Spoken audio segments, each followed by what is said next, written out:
Tinapay mula sa langit. A daily morning devotion with CRC family.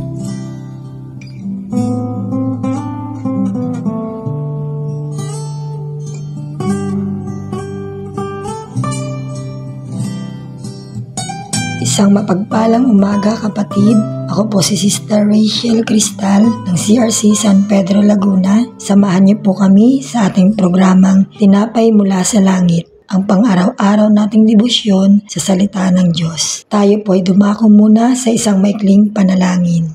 Panginoon, salamat po sa umagang ito na kami ay ginising mo upang makapakinig ng iyong mga salita. Buksan mo po ang aming puso't isipan sa pagninilay-nilay ng iyong banal na salita. Bigyan mo po ako ng wisdom and knowledge sa pagpapahayag ng iyong mensahe. Samahan mo po kami sa umagang ito. Ito po ang aking samot dalangin sa pangalan mo Jesus. Amen. Ngayong umaga ay matutunghayan natin ang Deuteronomy 11 verse 22 to 25 na may pamagat na The Promise of Blessing. Ating basahin ang mga bersikulo. Sa versikulo 22, kapag sinunod ninyong mabuti ang kanyang mga utos, inibig siya ng tapat, sinundan ang kanyang mga landas, at nanatili kayo sa kanya. 23. Palalayasin niya ang mga tao sa lugar na titirhan ninyo, masasakop ninyo ang lupain ng mga bansang mas malalaki at malalakas kaysa inyo. Verse 24. Kung magkaganoon, ibibigay niya sa inyo ang lahat ng lupang matapakan ninyo, masasakop ninyo mula sa ilang hanggang Lebanon at mula sa ilog Euphrates sa gawing silangan hanggang dagat Mediteraneo sa gawing kanluran. Verse 25. Walang makakatalo sa inyo tulad ng pangako ng Diyos ninyong si Yahweh. Sisidlan niya ng matinding takot ang lahat sa lupaing pupuntahan ninyo. Pagpalain ang salita ng Diyos. Sa versikulo 22, sinabi o tinalakay po, may katumbas na pagpapala ang pagsunod sa ating Panginoon. We need to be an obedient servant of God, following God's will over our flesh.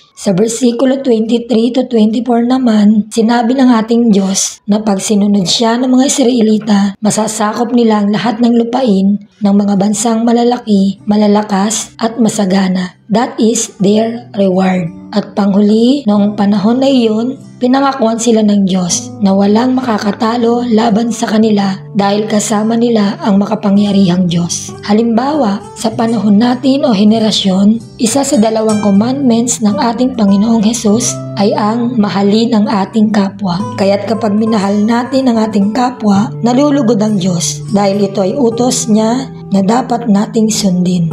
Sa buhay, ang tangi nating mapanghahawakan ay ang kanyang mga pangako. Hindi niya ito babawiin dahil kung ano ang sinabi niya, ito'y mangyayari. Kaya nga, sa mga kinakaharap natin, lagi nating tandaan, it is not our battle, but it is the Lord's battle. He is always with us. Ngayon, tayo po ay muling dumako sa maikling panalangin. Panginoong Diyos, salamat po sa iyong mensahe sa umagang ito na siyang nagbigay lakas sa aming buhay at nagpapaalala sa amin kung ano ang mga utos mong dapat naming sundin. Dahil sa pagsunod namin sa iyong mga salita ay mayroong pagpapala. Kaya muli Lord, sa iyo po ang mataas na papurit pasasalamat sa ngalan ng iyong anak na si Jesus. Amen. Muli ay maraming salamat po mga kapatid sa pagsama sa atin sa programang ito. Maaari po nating i-share upang maging pagpapalang espiritual din po sa iba. At suportahan po natin ang programa upang mas marami pa ang maabot ng salita ng Diyos na magliligtas sa lahat at magbibigay kapanatagan. Muli, magandang umaga at pagpalain nawa tayo ng may kapal.